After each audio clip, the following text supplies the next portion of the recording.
যাদবপুরের বাসিন্দা সঞ্জীব হালদার বছর 29-এর এই যুবককে এসএসকেএম হাসপাতালে ট্রমা কেয়ার সেন্টারে ভর্তি করা হয়েছে। মাথায় তার গুরুতর আঘাত রয়েছে। তার পরিবারের বক্তব্য যে 2021 সালেও বিজেপি কর্মী সঞ্জীব হালদারকে বেধড়ক মারধর করা হয়েছিল, তার বাড়িও ভেঙে দেওয়া হয় এবং নির্বাচনে জেতার পরেও তার উপর কিন্তু হুমকি আসছিল। শেষমেশ গত মঙ্গলবার তিনি যখন বাড়ি থেকে বেরিয়েছিলেন সকালবেলা, তখন একটি গাড়ি এসে থামে এবং তাকে বেশ কয়েকজন মিলে বেধড়ক মারধর করে, তার মাথাতেও আঘাত লাগে। এই ঘটনাতে ইতিমধ্যে অভিযোগ দায়ের করা হলেও একজনকে ইতিমধ্যে গ্রেফতার করা হয়েছে, গাড়িটিকেও বাজেয়াপ্ত করা হয়েছে। কিন্তু এই ঘটনাতে বাকি যারা অভিযুক্ত রয়েছেন তাদেরকে চিহ্নিত করা হচ্ছে সিসিটিভি ফুটেজ থেকে, কিন্তু এখনো পর্যন্ত তাদেরকে গ্রেফতার করা হয়নি। ক্যামেরা শুভঙ্কর লাহার সঙ্গে সুকান্ত মুখোপাধ্যায়, এবিপি আনন্দ, কলকাতা। নরেন্দ্রপুরে এক বিজেপি কর্মীর ওপরে নৃশংস হামলা। তিনি এই মুহূর্তে চিকিৎসাধীন রয়েছেন এসএসকেএম হাসপাতালে। আর এই ঘটনার পর কড়া পদক্ষেপ করেছে পুলিশ। ইতিমধ্যে 4 জনকে গ্রেফতার করা হয়েছে, বাজেয়াপ্ত করা হয়েছে 11টি বাইক এবং হামলায় ব্যবহৃত গাড়ি। ধৃতদের বিরুদ্ধে মারধর এবং জালিয়াতির অভিযোগে মামলা রুজু করেছে পুলিশ। পলাতক কয়েকজন অভিযুক্ত পালিয়ে গিয়েছে বিহারে, এমন আশঙ্কা করছে পুলিশ।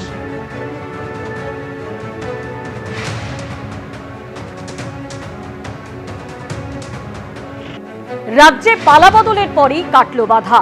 এবার অন্য রাজ্যের সিনেমাও রিলিজ করবে বাংলায়, করা যাবে শুটিংও। বাইরের রাজ্যের প্রোডাকশন হাউসও বিনা বাধায় কাজ করতে পারবে, জানালেন পাপিয়া অধিকারী। কাল টেকনিশিয়ানদের সঙ্গে বৈঠক করেন টালিগঞ্জের বিজেপি বিধায়ক। আজ মোহনলাল অভিনীত দৃশ্যম 3 মুক্তি পেল কলকাতায়। দক্ষিণ ভারতের সিনেমার পরিচালক ও কলা কুশলীদের সঙ্গে পাপিয়া অধিকারীর বৈঠকের পর সিদ্ধান্ত। আমি জিজ্ঞেস করছিলাম যে কেন আমাদের বাইরের স্টেটস আসে না, তো বাইরের স্টেটসের গত 15 বছর ধরে এখানে ঢুকতে দেওয়া হয়নি নানা রকমভাবে।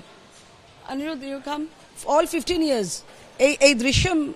এই দৃশ্যম টিম আগের 2টো সিজন ওদের এখানে বেঙ্গলি ঢুকতে দেওয়া হয়নি। তো এইটাও খুব কলকাতার এই যে দৃশ্যম 3 সারা পৃথিবীব্যাপী একটা হিট সিনেমার টিম। জোসেফ, হ্যাঁ, ওরা একজন অ্যাসোসিয়েট ডিরেক্টর, একজন চিফ অ্যাসিস্ট্যান্ট ডিরেক্টর, তো ওরা সব এসেছে, ওদের টিমও সবাই এসেছে। তো আমাকে বললো, জানেন তো আমরা এখানে অনেকবার চেষ্টা করেছি, আমরা ঢুকতে পারিনি। তা আমি বলেছি, better you will work now here, all of you, all the states will come. আমাকে তো এই জন্যেই টালিগঞ্জের দায়িত্ব দেওয়া হয়েছে, সব কিছুর জন্যে। আমি বলেছি একটা সোনার টালিগঞ্জ আমি গিফট করব। এবিপি আনন্দ, এগিয়ে থাকে, এগিয়ে রাখে।